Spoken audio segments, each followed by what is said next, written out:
सगळ्यांना नम्रतापूर्वक नमस्कार। इतक्या मोठ्या संख्येने तुम्ही सगळेजण आलात, शॉर्ट नोटीसवर आलात, मनापासून धन्यवाद। तुम्हा सगळ्यांना आज आपण इथे का जमलोय हा विषय माहिती आहेच आहे। बीड जिल्ह्यातील माननीय आमदार श्री सुरेश धस यांनी काल प्रसार माध्यमांशी बोलताना जी काही टिप्पणी केली त्या संदर्भात तीव्र निषेध व्यक्त करण्यासाठी आज मी तुम्हा सगळ्यांसमोर आलेली आहे।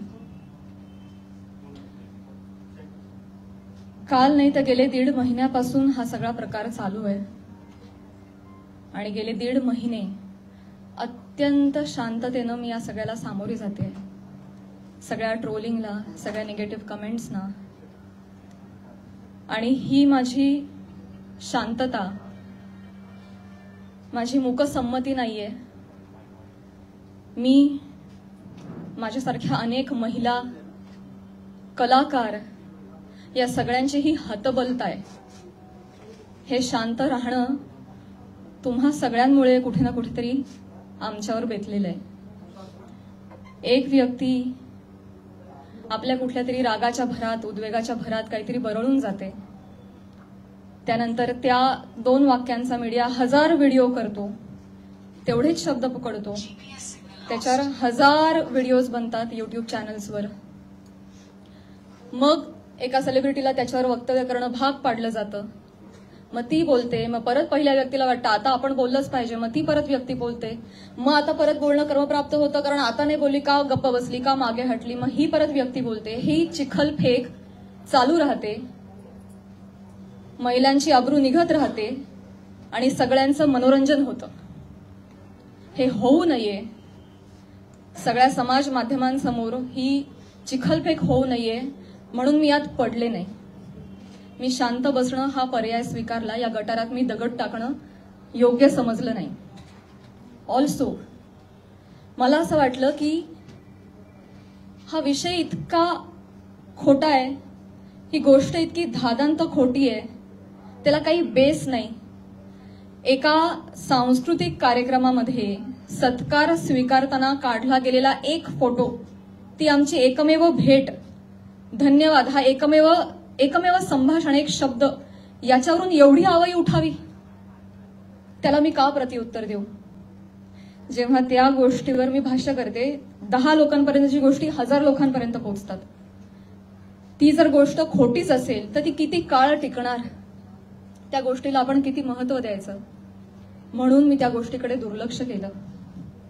शांत बसणं मी योग्य समजलं आणि याला भरपूर साथ होती ती मी ज्या व्यक्तींबरोबर काम करते, ज्या संचाबरोबर काम करते, माझं कुटुंब, माझा मित्रपरिवार, सगळे आप्तेष्ट, महाराष्ट्रातली जनता, प्रेक्षक ज्यांचं प्रेम आहे माझ्यावर, कोणीही माझ्यावर एका शब्दानेही कधी शंकेच्या दृष्टिकोनातून पाहिलं नाही, कधीही मला विचारलं देखील नाही। प्रत्येक जण भेटला त्यावेळी हे म्हणाला, प्राजक्ता योग्य करतेस, शांत राहा, धीरानं सामोरी जा। या अशा आवया उठतात आणि निघून जातात, सरपास होतात, तू शांत राहा, धीरानं सामोरी जा। ह्या सगळ्यांचा माझ्यावरचा विश्वास नाही, मी आधी पूर्ण करेन माझं सगळं। माईक मध्ये सर्व इको होतो, त्याच्यामुळे तुम्ही फक्त माईक तुम्ही बोला। Sorry for interrupt.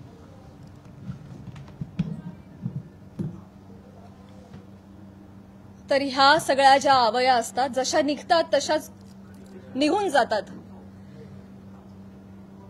असं सगळं असल्यामुळे आणि या सगळ्यांचा पाठिंबा आणि माझ्यावरचा विश्वास इतका दांडगा होता, ही माझ्यासाठी अत्यंत जमेची बाजू होती। त्यामुळे मला माझ्या चारित्र्यावरचं एक्सप्लेनेशन द्यायला समोर यावं अशी गरजच वाटली नाही। आज ही वेळ येतेय, ही अत्यंत नामुष्की आहे आणि ती वेळ आली आहे कारण एक लोकप्रतिनिधी याच्यावर टिप्पणी करतात। एखादी रूमर आहे, रूमरचंही खरं त्याला स्थान नाहीये, पण एखादी असंच उठलेलं वावटळाविषयी जेव्हा लोकप्रतिनिधी, जे लोक ज्यांना आपण जनतेनं निवडून दिलंय, आपले प्रश्न विधिमंडळात जाऊन त्यांनी आपले प्रश्न मांडावेत, आपल्यासाठी न्याय मागावा, आपल्या हक्कांचं रक्षण करावं, आपलं रक्षण करावं, अशी ज्यांच्याकडून आपली अपेक्षा आहे, अशी मंडळी जेव्हा आपल्यावर चिखलफेक करतात तेव्हा ही गोष्ट गांभीर्यानं घेण्याची वाटली मला, आणि म्हणूनच आज मी तुम्हा सगळ्यांसमोर आले. काल जर हे असं बोलले नसते तर मी तशी शांत बसले होते आणि मी याच्यावर कधी कधी भाष्य केलं नसतं, पण काल त्यांनी ते वक्तव्य केल्यामुळे मला आज तुम्हा सगळ्यांसमोर यावं लागलं. कारण जेव्हा एक लोकप्रतिनिधी असतो जो हजारो लाखोंचं नेतृत्व करतो, लाखो जनता त्यांच्या विचारांना फॉलो करते, जेव्हा ते बोलतात तेव्हा त्यांची विचारधारा लाखोंची विचारधारा होते, ते त्या गोष्टींवर कुठेतरी ठसा उमटवतात आणि खरी आहे असं भासवतात, तेव्हा मात्र ही फार गंभीर बाब होऊन जाते. माझा एक बेसिक प्रश्न आहे सुरेश धस साहेबांना. तुम्ही एक राजकारणी आहात, आम्ही एक कलाकार आहोत. तुम्ही एका दुसऱ्या राजकारणावर कुठेतरी कुरघोडी करताय, टीका करताय. तुमचं जे काय चालू आहे, तुमचं जे काय चालू आहे लखलाभ, तुम्ही ते करत राहा.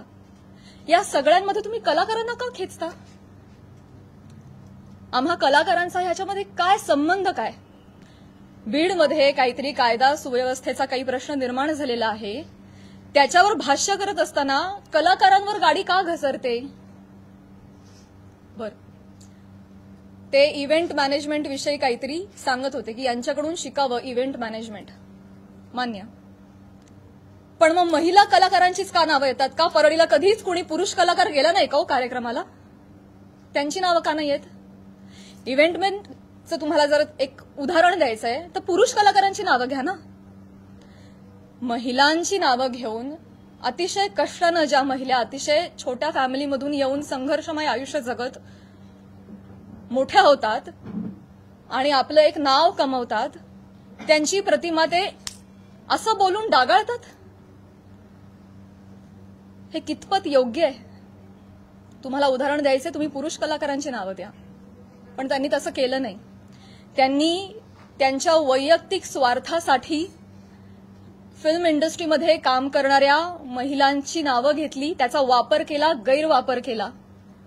त्यांनी स्वतःचा टीआरपी वाढवण्यासाठी महिलांची नावं घेतली, अतिशय कुत्सितपणे टिप्पणी केली, अतिशय कुत्सितपणे. एक कलाकार म्हणून वेगवेगळ्या शहरांमध्ये जाणं, प्रेक्षकांचं मनोरंजन करणं हे कलाकारांचं काम आहे. आणि फक्त परळी नाही, महाराष्ट्राच्या कानाकोपऱ्यात जाऊन मी याही आधी कार्यक्रम केलेले आणि यापुढेही करत राहणार, आणि सगळेच कलाकार करतात. याआधीही हजारो नेत्यांबरोबर, प्रतिथयश क्षेत्रातल्या सगळ्या मान्यवरांबरोबर फोटो आहेत. मग तो फोटोचा रेफरन्स उचलून तुम्ही कोणाही बरोबर असं नाव जोडून टाकणार का? हे एक महिला म्हणून, महिला कलाकार म्हणून मला अतिशय ही बाब निंदनीय वाटते. महाराष्ट्रातल्या राजकारण्यांना हे कृत्य शोभत नाही.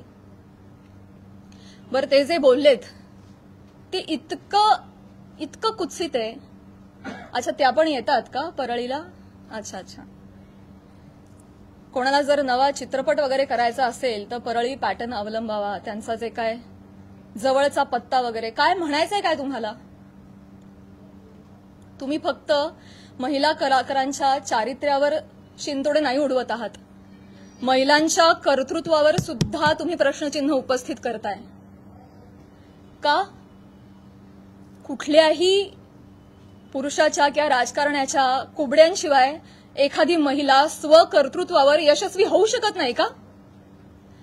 कष्टांनी आणि मेहनतीनं एखादा माणूस मोठा होतो, याच्यावर तुमचा विश्वास का नाही बसत?